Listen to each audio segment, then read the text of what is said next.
Isang role play patungkol sa isang paralitiko. Ano nga ba ang isang paralitiko? Ang isang paralitiko po ay ang isang taong hindi maigalaw ang kalahating katawan o buong katawan dahil sa kanyang sakit. At ngayon, matutunghayan natin kung paano nga ba pinagaling ni Jesus ang isang paralitiko.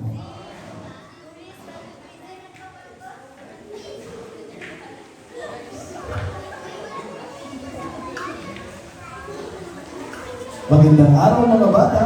Bago tayo magsimula, umupo mo sa libro ng Marcos chapter 2 verse 1 to 12. Ito ay tungkol sa isang lalaking hindi makalakad at sa kanyang mabubuting kaibigan na magtumulong sa kanya upang makarating kay Jesus. Sa kwentong ito, matututuhan natin ang kahalagahan ng pananampalataya, pagtulong sa kapwa at pagtitiwala kay Jesus. Makinig tayo na.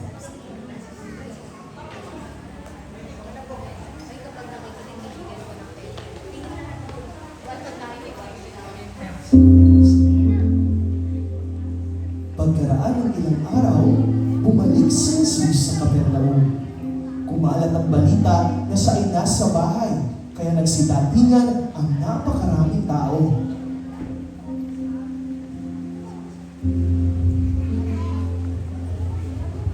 Kaibigan, nabalitaan namin na nasa Capernaum si Jesus.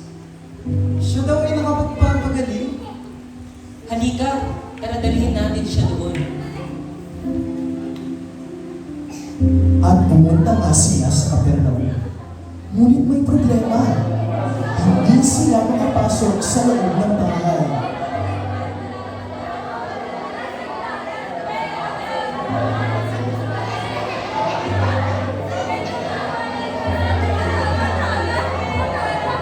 Naku, may problema. Ang daming tao. Hindi tayo makapasok. Kailangan natin siya madala kay Jesus. Kaibigan, baka hindi na lang pwede. Kaibigan, ikaw ay manampalataya. Ikaw ay papagpagagalingin ni Jesus. Tara, dalhin natin siya doon sa may bubong. Doon natin siya idaan.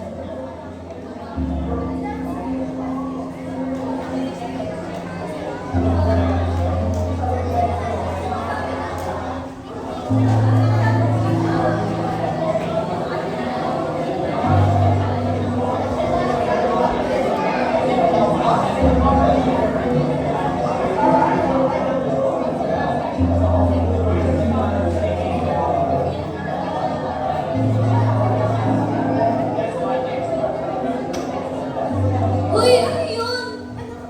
Minahulog na ni Kamo.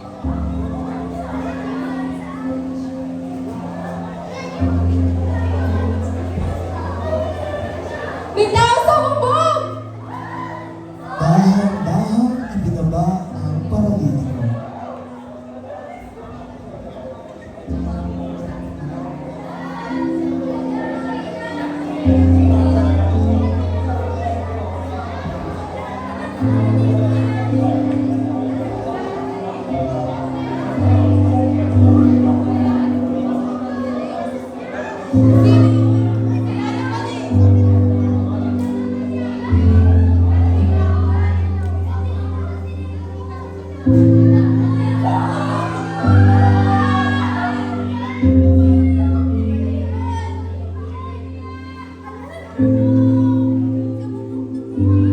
Nakita ni Jesus ang kanilang pananampalataya.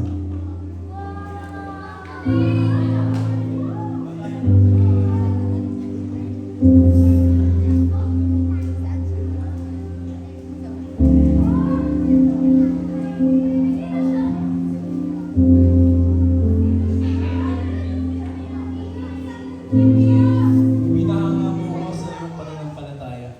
Pinatawad na kita sa iyong kasalanan. Tumayo ka, buhatin mo ang iyong higaan at umuwi ka na.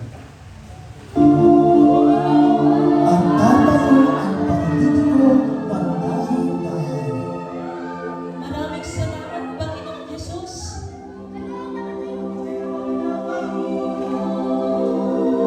Sige pa lang.